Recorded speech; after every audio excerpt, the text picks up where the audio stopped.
Sabri, si estás ok, arrancamos. Hago una muy breve presentación. Voy a dejar lugar también para que vos te presentes y comenzar un poco con el tema del día. Muchas gracias, primero que nada, a quienes están ahí del otro lado, que se anotaron, que estaban buscando info y se coparon a participar de este espacio. Ya son varios los webinars que vamos haciendo, normalmente de cosas por ahí más técnicas referidas al ecosistema cripto. Hoy la idea, así como hicimos la última vez, es abrir un poco el juego y considerar o hablar de otras cuestiones de macroeconomía argentina, de cómo la macroeconomía argentina obviamente impacta en el ecosistema cripto, cómo se retroalimenta, qué herramientas o soluciones nos brinda el ecosistema cripto para afrontar de alguna forma este futuro incierto que tenemos por delante a nivel económico acá en Argentina.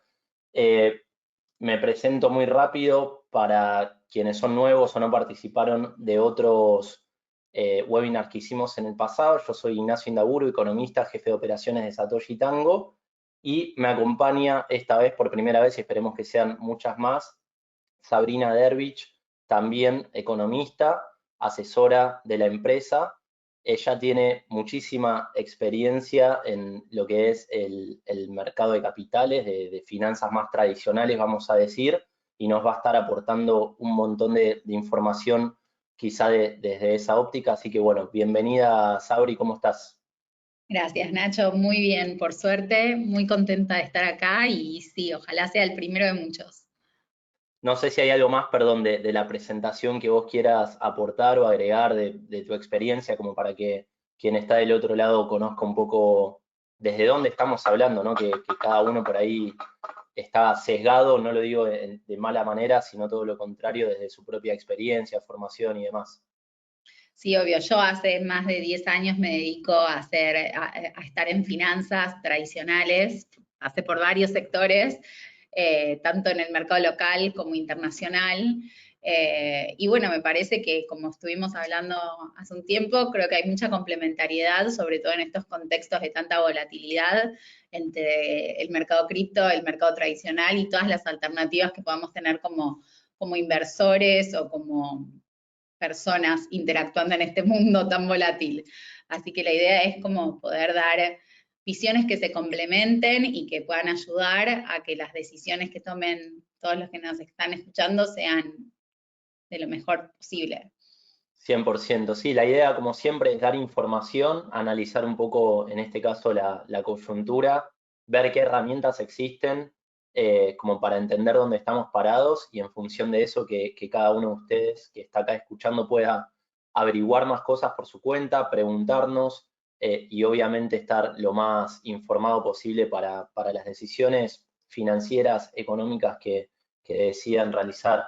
Y también dado que los dos somos economistas y de hecho nos cruzamos hace muchísimos años en la facultad, eh, voy a contar una muy breve como anécdota. Me acuerdo en una de las primeras clases, creo que de la materia de microeconomía, estábamos en micro y uno de los profesores dice, bueno, ¿cuántas economías existen? ¿No? ¿En cuántas partes está dividida la economía? Y bueno, muchos alumnos obviamente levantaban la mano y decían, bueno, está micro, está macro, está cuentas nacionales, finanzas públicas. El profesor dijo, no, la economía es una sola, o sea, sí, está el mercado cripto, están las finanzas tradicionales, pero todo está de alguna forma arbitrado, todo tiene que ver con todo. La importancia de Bitcoin, que es de lo que más hablamos quizá en este espacio, justamente se puede ponderar o se puede medir a partir de entender lo que fue el desarrollo del dinero, la historia monetaria, la creación de los estados-naciones, de cómo cada uno de ellos ha manejado cada una de las monedas que emiten, del rol que jugó el oro y demás. Partiendo de ese punto de partida, sí, como ya para meternos en tema, hago una muy breve también presentación para quienes estén por ahí por primera vez acá de qué es Satoshi Tango, quiénes somos. Somos un broker cripto que básicamente busca facilitar el acceso de forma rápida, segura y veloz, y perdón, rápida, segura y fácil a más de ya 15, casi 20 criptoactivos y a otros instrumentos también financieros ligados al ecosistema cripto. y que obviamente no nos quedamos solamente ahí, por eso también está Sabrina acá, estamos abriendo el juego también a otro tipo de productos quizá más ligados a lo que sería el mercado de capitales tradicional, regulado. Y la idea de la charla de hoy es hablar un poco del contexto de lo que implica estar previo o meses previos a una elección acá en Argentina, de cómo ha sido en otros momentos de la historia este tipo de procesos de las elecciones y pensar, como decía recién, qué herramientas tenemos y cómo se diferencian o qué similitudes hay para nosotros defendernos ante los posibles riesgos, digamos, que se asoman en términos monetarios, financieros, en este contexto. Así que abro la pregunta, Sabri, justo antes de comenzar esta charla que estábamos pensando algunos temas para hablar, es sabido que la economía argentina está muy como sesgada o que tiene como una fijación por lo que es el dólar, y siempre mencionamos como al dólar como una alternativa de inversión, y vos nos frenaste ahí y dijiste, no, pará, yo no veo al dólar como una alternativa de inversión, yo lo categorizo de otra forma. Así que te tiro eso encima como para que vos nos cuentes por qué esa observación más que válida y cómo vos ves esta cuestión argentina en relación al dólar. Obvio, sí. A ver, a mí me gusta empezar diferenciando lo que es ahorro de inversión. Tenemos como dos formas de ver el mundo en el cual se complementan. Ahorrar puede estar invertido o puede no estar invertido. El ahorro puede estar invertido o no. En un país como el nuestro, en el cual la moneda tiene ciertas debilidades y no puede sostener su valor a lo largo del tiempo, ahorrar en pesos suele ser como una alternativa bastante chota. Entonces, en ese sentido es que mucha gente confunde comprar dólares con invertir. Pero la diferencia principal entre ahorrar e invertir es la capacidad de generar intereses o rendimientos futuros. Si yo compro dólares con mi sueldo hoy y guardo esos dólares en mi cajón, por decirlo de alguna manera, esos dólares no me están generando ningún rendimiento futuro. Lo que me están haciendo es permitiéndome protegerme mejor ante el peso, que es la moneda en la cual yo gasto y capaz tengo ingresos. Pero si yo viviese en Estados Unidos y dejase mis dólares que me ingresan en el cajón, no los estaría invirtiendo, porque no me estarían generando ningún tipo de interés. Y Ahora, la hasta diferencia podrías, principal es esa, es la capacidad que tiene de generar intereses. Pero acá en Argentina lo solemos confundir mucho, precisamente porque como lo que necesitamos es no estar contra el peso, no estar parados en el peso. Y ese no estar parados en el peso y estar parados en dólares, si lo miramos contra el peso, nos genera una especie de rendimiento, porque cuanto menos vale el peso, si yo estoy parado en dólares, más vale mi dólar. Pero no es un rendimiento de inversión, sino que simplemente es una pérdida de valor de la otra moneda. excelente, es decir, por ahí el criterio que vos te traes, digamos, a la discusión para diferenciar ahorro e inversión es la existencia de un interés asociado al activo que decidamos comprar. Sí, a una capacidad de rendimiento futuro. Capaz no Excelente. simplemente es verlo como un interés que me pagan por tener eso, porque por ejemplo, si vos tenés Bitcoin, Bitcoin sí es una inversión. Primero porque estás invirtiendo en una tecnología, puede ser un resguardo. Igual Podemos no discutirlo. caro, pero además estás invirtiendo en una tecnología, en un tipo de moneda nuevo. Bueno, Y ese ahí tipo de moneda nueva se puede valorizar de una manera diferente a tenerlo en tu cajón. obvio, ahí como está bueno por ahí los puntos de vista, como para darle más dinamismo a la charla y tener como ese ida y vuelta. Está buenísima la categorización de ahorro e inversión en función de esos criterios. Y yo yendo inclusive a un lenguaje mucho más coloquial, diría, me animaría a decir, o sea, por ahí menos técnico, me animaría a decir que el concepto de inversión normalmente lo asociamos a algo que estamos especulando, ¿sí?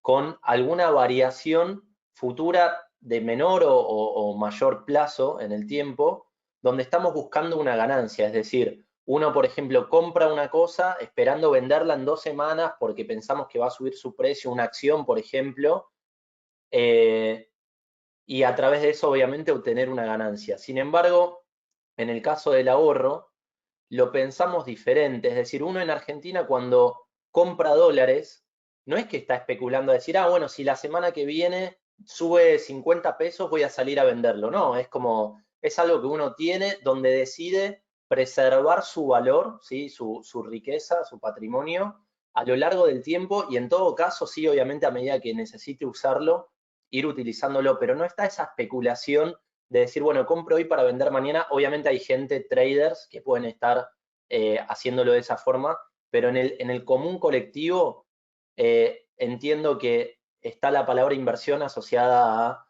esta idea de decir, bueno, lo voy a vender en algún momento para obtener una ganancia porque pienso que va a subir, porque pienso que va a bajar.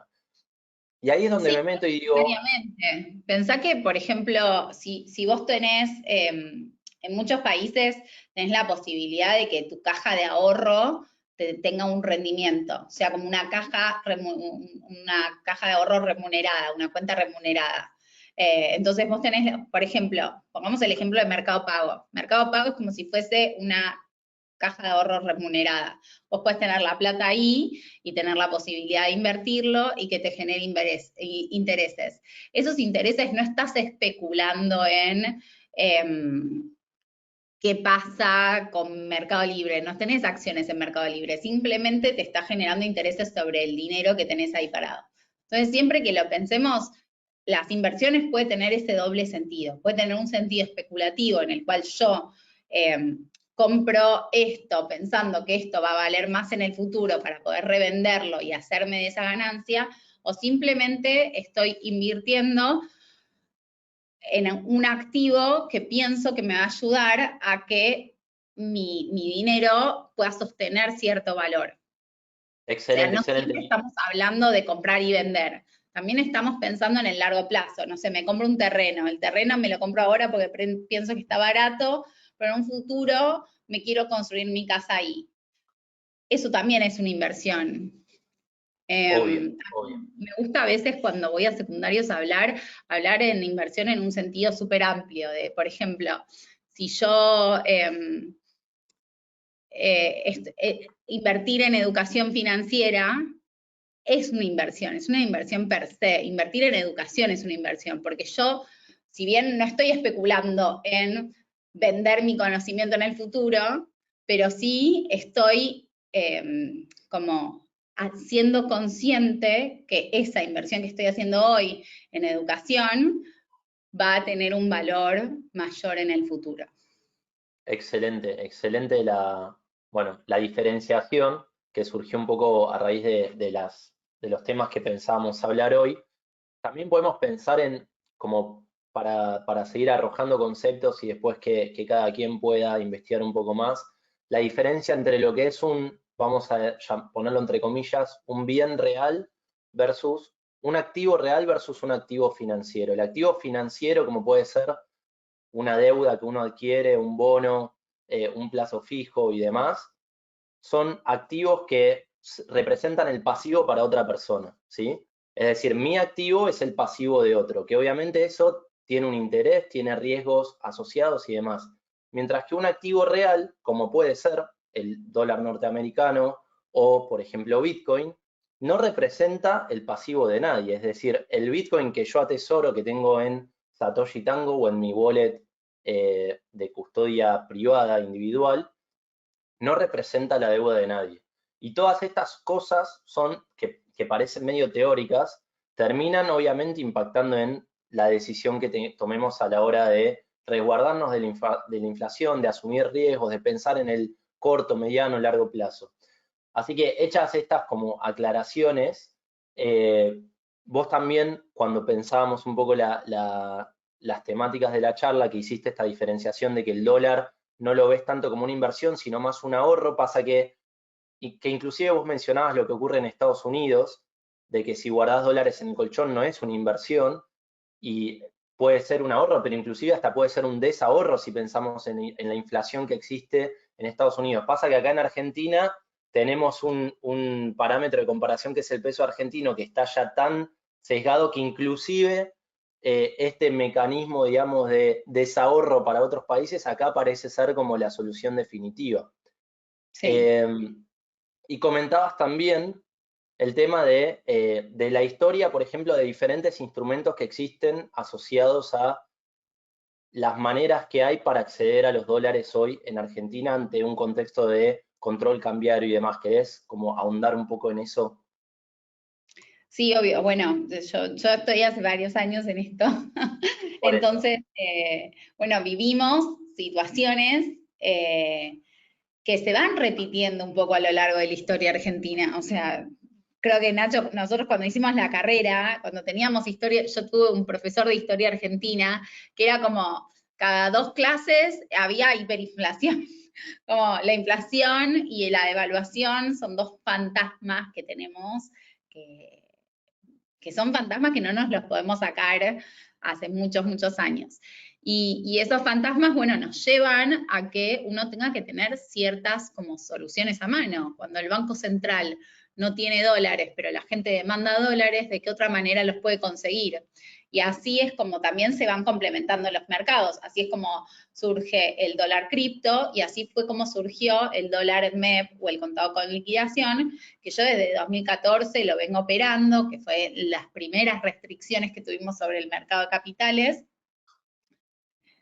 Y además, que le contaba a Nacho, que yo cuando en 2014 lo empezamos a operar, nadie sabía lo que era esto. Ahora está más popularizado, digo, uno agarra el diario y dice cuánto está el dólar MEP y el contado con liquidación, pero hace 10 años no te sucedía y tampoco era algo tan accesible. Digo, no tenías Alix que te abrirían cuenta con un clic de distancia. Entonces, esto era algo como más... como que se iba haciendo de boca en boca, por decirlo de alguna manera, hasta que después los diarios lo empezaron a exteriorizar un poco más y los medios lo empezaron a mencionar un poco más, pero incluso durante el corralito en Argentina, mucha gente que tenía la posibilidad de tener una cuenta de inversión donde comprar bonos, que esos bonos los podía transferir al exterior, que es básicamente la operatoria de contado con liquidación, incluso algunas personas muy poderosas en su momento, porque no lo podía hacer cualquiera como sí sucede hoy, eh, pudieron sacar fondos a través de contado con liquidación durante la época del 2001 con el corralito. Entonces, estos son como Es dinámico. ventanas que existen hace muchos años. Sí, que existen hace muchos años, pero que como vos contás es bastante dinámico y que las herramientas, digamos, que existen hoy no son las mismas, por lo menos la facilidad de acceso que hay hoy no es la misma que había hace 10 años o hace 20 o hace 50, ¿no?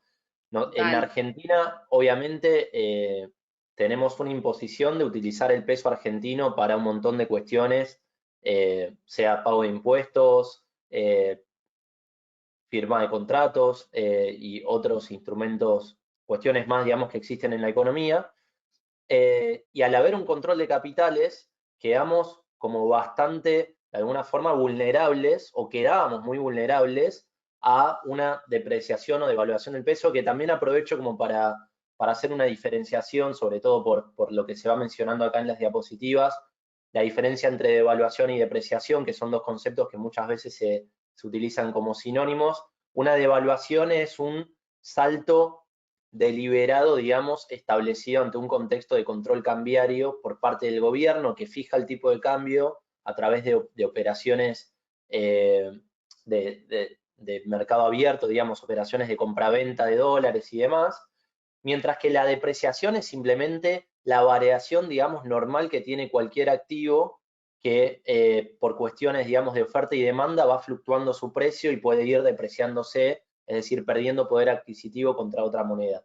La devaluación, como normalmente citamos en Argentina, ya es más la consecuencia de una acción deliberada del gobierno. Y me parece muy interesante lo que mencionó Sabri, que tiene experiencia en mercado de capitales ya hace mucho tiempo, de pensar cómo cambió, ¿no?, el ecosistema en los últimos 10 años. Mencionábamos lo que pasó también el día de las PASO acá en Argentina, donde sábados, domingos, ante un contexto de mucha incertidumbre, bueno, históricamente, con los bancos cerrados, con la imposibilidad de hacer transferencias digitales por el control que hay cambiario para poder acceder, por ejemplo, al dólar, uno no podía hacer nada más que ir al supermercado, por ejemplo, y comprar latas de legumbres, ¿no? Hoy existen, por ejemplo, las stablecoins, ¿no? Las monedas estas que siguen una cotización ligada a un activo real de la economía, como puede ser en este caso el dólar norteamericano, y que se opera 24/7, que no existe un horario cambiario, que no existe tampoco el condicionamiento de tener que estar físicamente, presencialmente en un lugar, que lo podés hacer desde cualquier parte del mundo, como decía Sabri, con 2 o 3 clics de distancia. Entonces esto, obviamente, desde mi perspectiva, obviamente también es algo político, empodera al individuo, ¿no? Como que le da más herramientas para defenderse, para elegir y para no quedar tan condicionado, digamos, a lo único a lo que podía acceder por ahí hace una década o 5 décadas atrás. Sí, No sé si hay 100% algo que... me ha pasado que al lunes volver y no poder operar, porque con tanta volatilidad frenaban las operaciones del mercado. ¿Querés contarnos un poco cuáles son las herramientas que vos por ahí echa la diferenciación de eh, ahorro e inversión? Si querés, algunas de las que clasificarías como ahorro, no sé si dólar MEP, por ejemplo, lo meterías ahí, y algunas de las opciones de inversión más ligadas al mercado tradicional que existen ante un contexto de alta inflación e incertidumbre para mitigar o administrar el riesgo que hay ante esto. Sí, obvio. Bueno, a ver, una particularidad que tenemos, al menos acá en Argentina, es que los instrumentos de inversión son bastante limitados y el mercado es bastante chico. Entonces, eh, muchas alternativas que tenemos son eficientes hasta ahí. O sea, como hay que todo tomarlo un poquito con pinzas. Entonces, lo primero que tenemos es, quiero los dólares en mi bolsillo, los quiero guardados en mi cajón, porque eso es lo que me da seguridad, porque me voy a ir de viaje en unos meses y lo necesito, y necesito ir cerrando cuánto voy a gastar, cómo lo voy a gastar, o por lo que sea, quiero los dólares. Bueno, tengo esta posibilidad de hacerme de dólares blancos. Porque ¿qué alternativas teníamos antes? Es, bueno, voy al dólar oficial, o sea, voy a mi banco y compro dólares, o voy al dólar blue, que es una cueva, y tengo dólares extraoficiales. En el medio se surgió esto del dólar MEP o el contado con liquidación, que básicamente es poder dolarizarme a través del mercado de capitales. ¿Qué implica el dólar MEP? Es, yo con los pesos puedo comprar un bono argentino. Ese bono argentino está denominado tanto en pesos como en dólares e incluso cotiza en el exterior. Todas esas alternativas son sobre el mismo bono. Es como que yo esta misma tasa la puedo comprar en pesos, en dólares y comprarla en Estados Unidos, por decirlo de alguna manera. Entonces, yo puedo comprar esto en pesos y vender esto en dólares. Una vez que lo vendo, me quedé con dólares, porque yo entré en una moneda y salí con otra. La diferencia del precio en pesos que pagué y el precio en dólares que recibí es el tipo de cambio MEP. Y ahí hago una muy breve intervención. Está bueno entender esto porque muchas veces se confunde con el tema de las reservas del Banco Central, de hasta qué punto el mercado central, el Banco Central puede intervenir, hasta qué punto nosotros haciendo este tipo de operación atentamos contra las tenencias que pueda tener y demás. Y en este caso es una transacción entre privados, de la misma forma que cuando una persona, por ahí para quienes entienden un poco más de cripto, compra un USDT, se lo está comprando a otra persona. Entonces esto Claro. no altera el nivel de reservas que tiene el Banco Central. Por ende, es como que no hay ningún tipo de limitación o condicionamiento, o por lo menos a priori debería ser así, para que vos puedas operarlo de forma libre, sin limitaciones, como sí existen para la compra de dólares oficiales.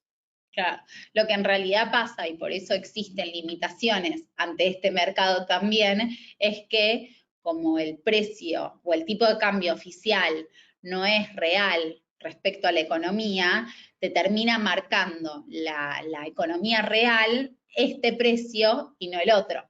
Entonces, lo que sea que pase con este tipo de cambio, que es de libre movilidad y en teoría no te saca reservas en el Banco Central, sí te mueve Decisiones de los inversión. factores macroeconómicos, digamos, como la inflación, la presión sobre el tipo de cambio, lo que piensan las personas en la calle, las capacidades que tienen las personas y los comercios. Entonces, de alguna manera, sí, el gobierno hoy está interviniendo sobre este mercado, ya sea con mayores restricciones, como van saliendo, por ejemplo, ahora puedes operar a través de un bono específico, una cantidad nominal específica.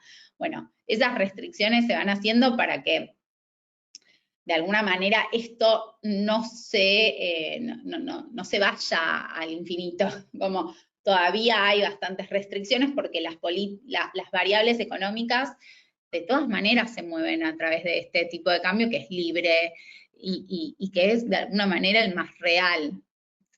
Excelente, es decir, muchas veces se regula no por un tema de desabastecimiento de reservas del Banco Central, que es lo que tanto se habla acá en Argentina, sino más bien porque los reguladores ven en esta variable o ven en este precio, en este activo, una variable más de impacto en lo que sería la macroeconomía general. 100%. Bueno, Sí. está buenísimo entender ese tipo de cuestiones, ¿no? Como para entender por qué a veces aparecen nuevos cambios en la regulatoria, en la capacidad que tiene uno de operarlo y demás. Sí, un dato no menor es que como esto se opera a través de bonos argentinos, muchas veces, o sea, lo puedes operar a través de otros activos también, pero el que mayor liquidez tiene hoy en el mercado actual son los bonos emitidos por el gobierno nacional. Entonces, todos estos movimientos también generan mucho ruido sobre la tenencia de bonos nacionales. Y esa tendencia de bonos nacionales también está en las arcas del gobierno, por decirlo de alguna manera. Entonces, tampoco es que le pasa inadvertido, digamos, no solo por la política monetaria que se ve afectada, la política económica en general y la política monetaria que se ven afectadas respecto a qué le pasa a este precio, sino que además a qué le pasa al precio de los bonos, cómo está la paridad de los bonos y si esto impacta sobre la calificación de estos bonos del gobierno nacional en el medio de una negociación con el FMI o ciertos factores, hace que, bueno, hay que estar atentos a qué pasa con estos bonos. Buenísimo, buenísimas las aclaraciones y la información. Es decir, no es algo que uno simplemente pueda comprar y vender y dejar de ver noticias y olvidarse como si estuviera comprando y vendiendo, no sé, bananas, sino que al revés, demanda, digamos, que uno siga de cerca las diferentes noticias que van surgiendo a partir de esto, ¿no? Sí, a ver, una vez que vos te dolarizaste y Ya podés está. decir, chau. Pero si vos tenés este bono o estás queriendo hacer esta transacción, bueno, tenés que estar medianamente entendiendo qué es lo que está pasando y por qué esto se mueve de esta manera. O sea, por qué volvimos y a 4 días de las PASO, el contado con liquidación de un salto del 25% en 4 días. ¿Por qué Bueno, ese fin de semana las cripto operaban como locos? O sea, ¿por qué? Porque estos factores impactan sobre la economía y sobre como la economía real. Entonces, 100%. Y todas las ahora que, personas nos queremos proteger de la mejor manera que podemos. ni hablar. Y ahora que mencionas esto de cómo operaron las cripto ese fin de semana, que nosotros obviamente lo veíamos como la gente, nuestros usuarios, nuestros clientes, estaban por ahí comprando y vendiendo stablecoins de una forma como mucho más notoria que en otros momentos del año o en otros meses. Quizá está bueno aprovechar como esto que surgió para hablar de similitudes y de diferencias, porque se mencionan muchas veces como, bueno, el dólar MEP, dólar cripto, casi como que a fines prácticos terminan resolviendo una necesidad similar, pero luego vemos que tienen muchas veces casos de uso diferentes, porque no son idénticos, cada uno tiene sus propiedades, vos por ahí obviamente vas a conocer mucho más que yo de todas estas como particularidades que comentabas de lo que implica dólar MEP, por ahí de lo que es stablecoins puedo aportar un poco más de información y podemos ir como comparando, si querés hacemos como un ping-pong de cosas, yo te voy a ir Dale. preguntando si querés y vos nos vas contando. Dólar MEP, ¿qué pasa los fines de semana? No, no opera. No Un se puede dólar MEP operar. solo se opera días hábiles en los que está abierto el mercado de 10:30 a 11 a 5 de la tarde. Y algo que no lo mencioné, pero si vos partís de pesos para dólares, tenés un parking reglamentario.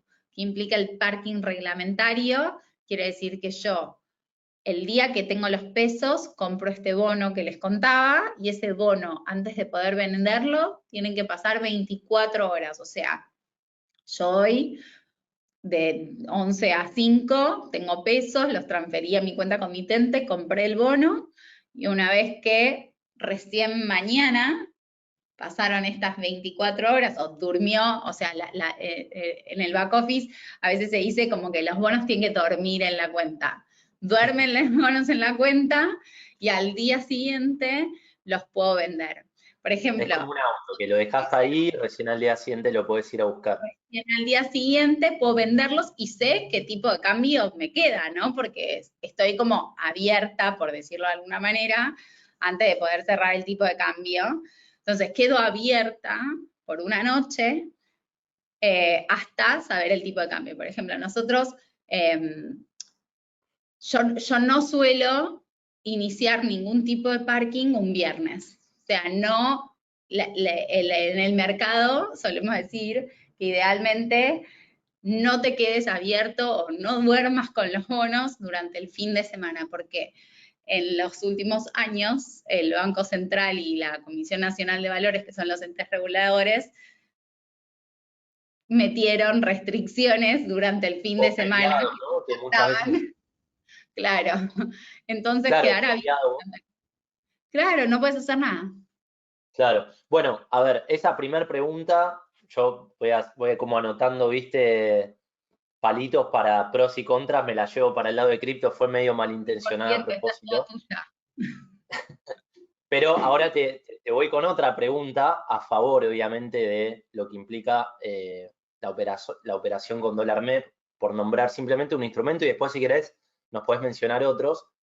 Dólar MEP, corregime, pero vos terminás con dólares en una cuenta bancaria que después son libres de ser retirados si uno quiere ejercer, por ejemplo, la custodia en sus propias manos, sea en un colchón, como se dice metafóricamente o no, o en una caja Sí, de seguridad, ¿no? Es así. sí, exacto.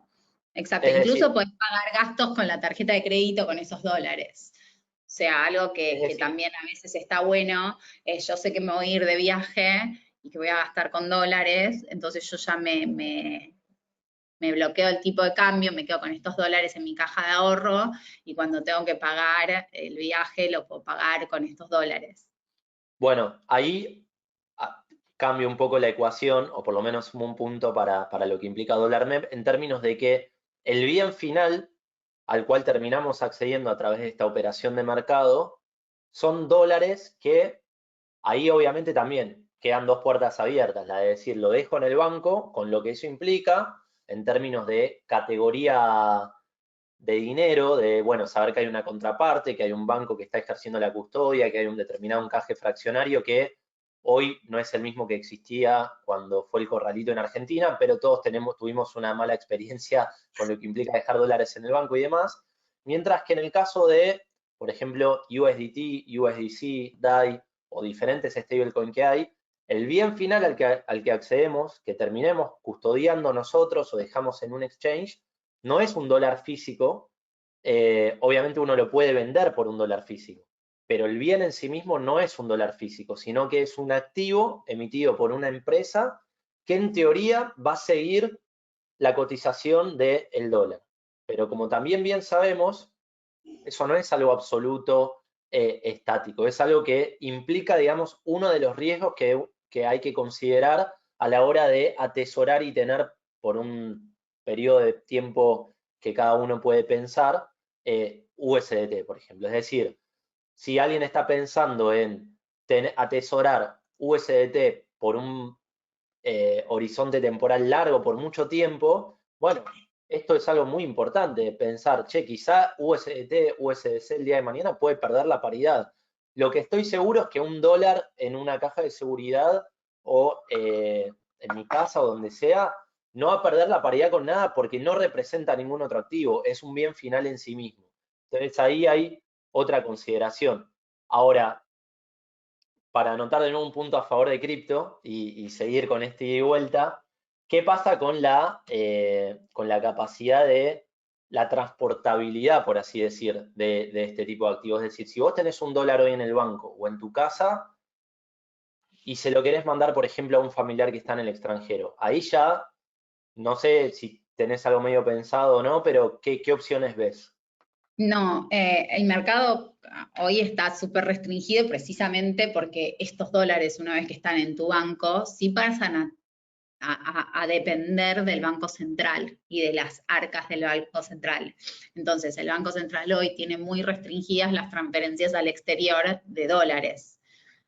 Y eso es por todos estos temas que venimos hablando de que el Banco Central hoy no tiene dólares.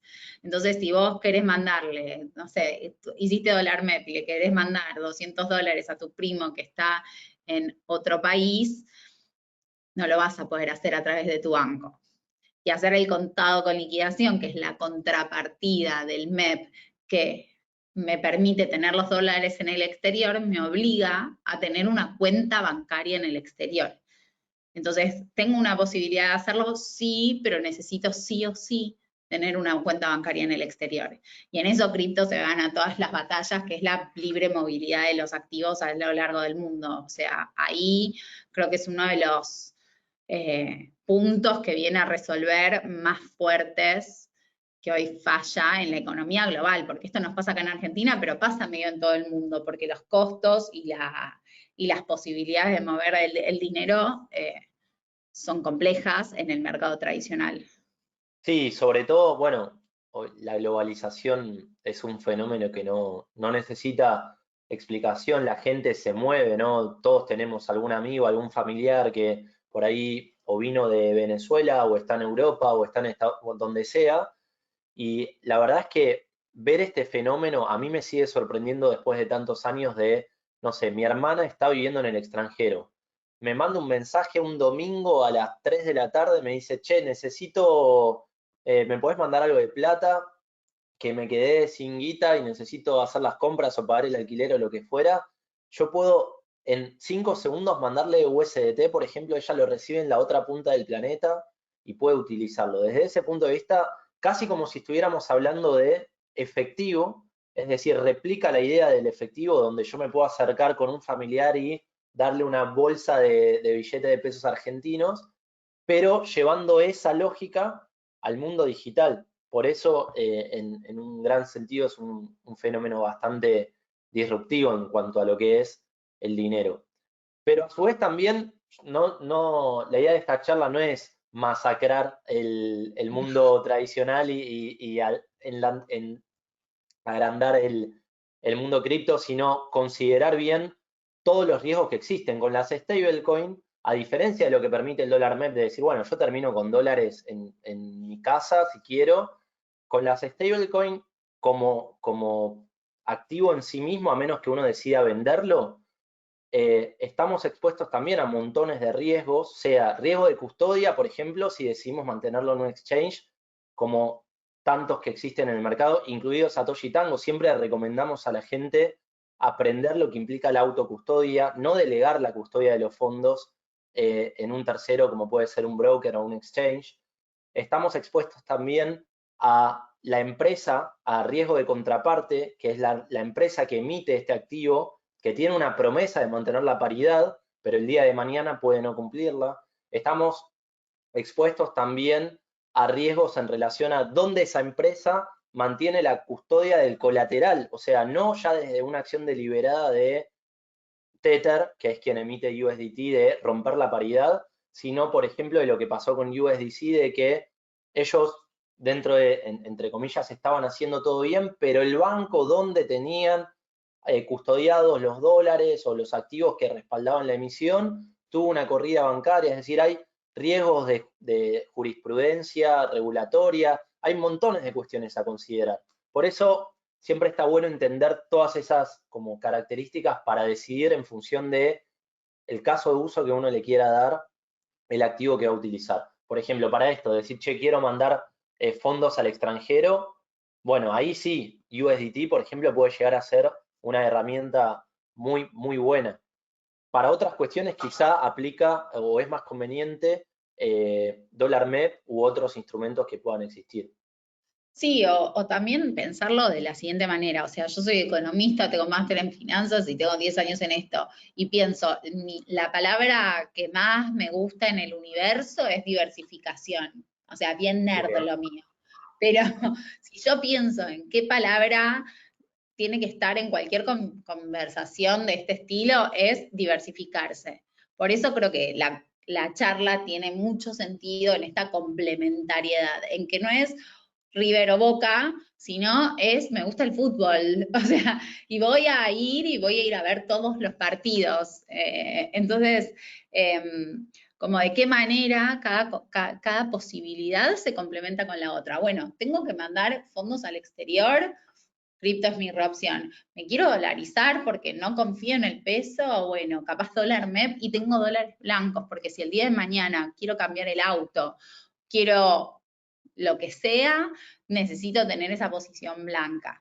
O incluso si nos vamos más allá a otro tipo de activos dolarizados, es como, bueno, tengo ahorros de largo plazo y puedo elegir otras criptomonedas que no son, o puedo ir resguardar el valor de otra manera, o puedo ir, por ejemplo, a CDRs, que son certificados de depósito de acciones de empresas en el exterior. Y hoy en día en Argentina tenemos la posibilidad de comprar un ETF del S&P, que son las 500 acciones más grandes que cotizan en el mercado norteamericano, y yo con mis pesos puedo comprar este índice que sigue a las 500 acciones más grandes de Estados Unidos. Y eso me permite estar resguardada, invertida en activos reales que se pueden valorizar, que están atados al dólar, porque cotizan en Estados Unidos, y que yo los puedo comprar con pesos. Entonces tenés Sabri, como distintas alternativas que se pueden complementar. excelente. Ahí, ahora que mencionas esto, te hago algunas preguntas que me quedaron pendientes. Justo recién estaba pasándole las diapositivas y veía una justamente de las ventajas de lo que implica dólar MEP, dólar CCL en relación a otros activos. Te pregunto sobre un mito bastante extendido, creo que hay en la sociedad argentina, de las barreras de entrada, ¿no? De las limitaciones que existen, que quizás son mitos que hace X cantidad de años no eran tan mitos, sino reales, digamos, acceder al mercado financiero tenía un montón de restricciones. Te pregunto, ¿cuáles son las barreras de entrada para, por ejemplo, poder operar estos instrumentos que vos venís comentando? Y sí, si querés contarnos lo último que mencionabas recién de, ya yendo más para el lado de lo que vos considerás por ahí una inversión, ¿qué alternativas crees que existen viables hoy en un contexto como en el que estamos? Ok. A ver, barreras de entrada, más que nada hoy, son estas restricciones que tenemos al acceso al dólar MEP. Si compraste dólar, si accedes al MULC o al mercado único de cambios, no podés acceder al MEP. Si tenés un subsidio de gas o de energía, no podés acceder al MEP. Si en algún momento cobraste algún plan subsidiado, o incluso durante la pandemia, si te pagaron el sueldo con estos planes del gobierno, no puedes acceder al MEP. Si, Te pregunto específicamente por montos mínimos de operación montos y mínimos. Ok, aprovecho sorry. para ir diciéndole a quienes están ahí escuchando que si quieren vayan dejando preguntas hacia ahora en unos minutos cuando terminamos todas las consultas que haya, intentamos responderlas. Perdón, seguí. No, montos mínimos hoy, ¿qué es eso? Como la tecnología hoy vino a disrumpir todo el mercado financiero. con la adopción de criptomonedas y además con todo el sector fintech. Y el sector fintech nos permitió, o nos permite todavía, que se hayan flexibilizado muchos los mínimos. Antes, para abrir una cuenta comitente, capaz necesitabas un asesor financiero, alguien que te diga qué hacer, cómo hacerlo, te abra la cuenta, te acompañe, y hoy en día hay Alix que con un clic de distancia te las abrís online, te podés autogestionar tus propias inversiones, y eso vino a disrumpir y a hacer accesible este tipo de opciones para cualquier persona que lo necesite. La diferencia está en esa autogestión, digamos. Hoy el partido se lo lleva la educación financiera, y la educación financiera de entender y conocer qué alternativas tenés y que dependen un poco de uno, viene a darte esta soberanía para poder aprovechar como el avance de la tecnología y que te permita acceder a diferentes opciones. Todo tiene mínimos muy bajos, en algunas ALICs que son digitales y que están más como autogestionadas. Y yendo a otras opciones, más allá de esto de dólar MEP o cable. Ok, otras opciones, yo creo que hoy tenemos dos fenómenos que están acechándonos, digamos, en simultáneo. Uno es la inflación cada vez más creciente, y otro es la devaluación y la depreciación del peso cada vez más creciente. Para la inflación hay algunos instrumentos que son algunos bonos atados a SER, que me permiten ajustar el capital de acuerdo a la inflación. Entonces yo puedo invertir en un bono que vaya ajustándose de acuerdo a cómo se acelera o se va acelerando la inflación. Esa es una alternativa. Hay otra alternativa de algunos bonos, que estos son siempre en pesos, que están atados a la evolución del tipo de cambio oficial. Entonces, si yo accedo a un bono dólar link, voy a estar sujeta a lo que sea que pase con el tipo de cambio oficial. Entonces, si yo pienso que va a haber una devaluación, ¿no? Una depreciación, ¿no? Pensando en la diferencia que hizo Nacho antes, si pienso que el gobierno va a devaluar la moneda y va a devaluar sobre el tipo de cambio oficial, que se va a empalmar de alguna manera con los otros tipos de cambio que tenemos hoy vigentes, bueno, un bono dólar link puede ser una alternativa interesante.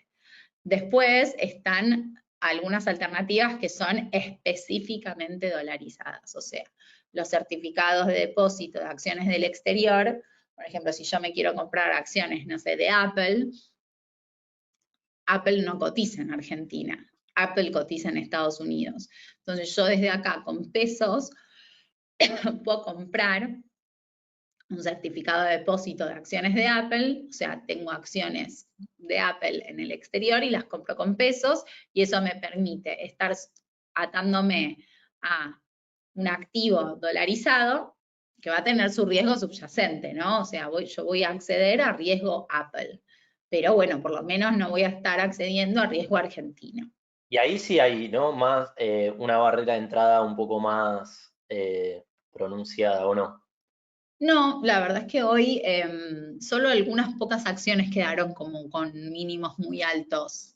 Va a depender un poco de cómo está hecho el certificado, pero por lo general, eh, ponele 10.000 pesos, algunas las más caras, capaz, pero hoy en día o sea, los custodios lo que van haciendo es tratando de ajustar la paridad para que sea bastante accesible. Claro, porque, bueno, acá también como para generar esa ida y vuelta de comparativa con el universo cripto, una de las propiedades de cripto que seguramente muchos conocen es casi la infinita divisibilidad, ¿no? de los activos cripto, que en el caso del mundo real, es decir, si yo tengo una mesa, si yo tengo un auto, si yo tengo un inmueble, no es así, es decir, yo no puedo partir, por ejemplo, una mesa que la utilizo para preservar valor en 1000 partes y usar esa mesa como dinero para comprar comida en el supermercado. Con las monedas fiduciarias, bueno, la divisibilidad sí es un atributo que suelen tener, y obviamente por eso también en parte son monedas, ¿no? Por justamente los atributos que tienen. Y en cuando hablamos de diferentes activos financieros como las acciones, yo no puedo, corregime Sabri, si tengo una acción de Apple, partirla en 10 y decir, bueno, vendo una parte. Estoy obligado a transar en números, digamos, enteros en función de las propiedades de cada uno de sus activos. Obvio, claro, cada activo va a tener una nominalidad, o sea, un valor nominal, la cantidad de bloques, digamos, que comprende.